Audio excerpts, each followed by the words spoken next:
ഞാൻ എപ്പോഴും ബിലീവ് ചെയ്യുന്നത് there is no bad student, there is only a bad teacher. അപ്പോൾ നമ്മുടെ ഗെയിമിഫിക്കേഷൻ്റെ ഏറ്റവും വലിയ റെലവൻസ് അത് തന്നെയാണ്. കാരണം ഏത് സ്റ്റുഡൻറ്റിനെയും എൻഗേജ് ചെയ്യിക്കാനുള്ള കഴിവുള്ള ആളായിരിക്കണം ഒരു ടീച്ചർ. അല്ലാതെ ക്ലാസ്സിൽ ശ്രദ്ധിച്ചിരിക്കുന്ന ഒരു പഠിപ്പിയെ മാത്രം എൻഗേജ് ചെയ്യിപ്പിക്കാൻ സാധിച്ചു കഴിഞ്ഞു കഴിഞ്ഞാൽ അതിനൊരു നല്ല ടീച്ചറിൻ്റെ സ്കില്ലിൻ്റെ ആവശ്യമില്ല. ക്ലാസ്സിൽ ഏറ്റവും ബാക്കിൽ എന്താണ് ഇറിറ്റേറ്റഡ് ആയിട്ട് ബോറടിച്ചിരിക്കുന്ന ആളെ പോലും നമുക്ക് ഈ ലേണിംഗ് പ്രോസസ്സിലേക്ക് കൊണ്ടുവരാൻ സാധിക്കുമ്പോഴാണ് ആ ടീച്ചറിൻ്റെ യഥാർത്ഥ സ്കില്ല് നമുക്ക് ടെസ്റ്റ് ചെയ്യാൻ പറ്റുന്നത്. അതിന് ടീച്ചറിൻ്റെ കയ്യിലുള്ള ഏറ്റവും വലിയ ടൂൾ എന്ന് പറയുന്നത് ഗെയിമിഫിക്കേഷൻ. അതെ.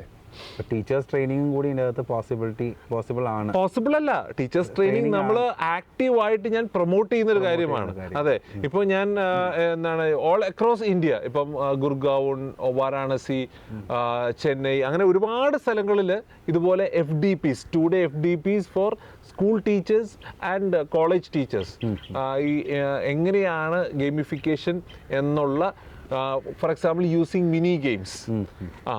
ഇപ്പോൾ ഓൺലൈനായിട്ട് ഒരുപാട് ഫ്രീ മിനി ഗെയിംസ് അവൈലബിൾ ഉണ്ട്.